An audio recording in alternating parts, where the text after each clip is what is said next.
नमस्कार मंडळी। तर सकाळी आमचे पप्पा लवकर उठतात कारण त्यांना भाजी बनवायची असते। मग त्यांची इथे तडक्याची तयारी चालू आहे भाजीच्या।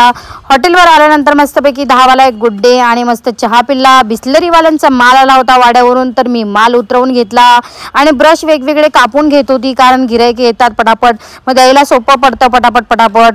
तर एक पेशंट आला होता, त्यांना त्यांच्या डिलिव्हरी पेशंटसाठी ना दूध गरम करून पाहिजे होतं। मी दूध गरम करून दिलं। तर आज माझ्या दुकानामध्ये ही मॅव आली होती, ती सारखी माझ्या मागे ना फिरत होती, खूप ओरडत होती। तर तिला ना वाटतं भूक लागली होती, मस्तपैकी तिला थोडंसं दूध गरम करून दिलं मी इथे ग्लासामध्ये प्यायला। त्यांना एक कोणाला थंडा पाहिजे तर कोणाला काय पाहिजे, कस्टमर चालूच असतात। तर ध्रुवी आली ना बाई हॉटेलमध्ये, तर विषय संपला। ती डायरेक्ट आहे ना थंड्यावरच हात टाकते आणि ना थंडा प्यायचा कमी आणि नुकसान जास्त करायचं असे ती करते। नंतरला संध्याकाळी मी गेली होती कटलरीचा माल आणायला, तर काही कंगवे वगैरे थोडेफार संपले होते। तिकडनंच चला म्हटलं गावात चक्कर मारू। तर भाई जव्हारमध्ये नवीन मॉल ओपन झालेला आहे, सुपर मार्केट, मग तिथे आली होती मी संध्याकाळी राऊंड मारण्यासाठी।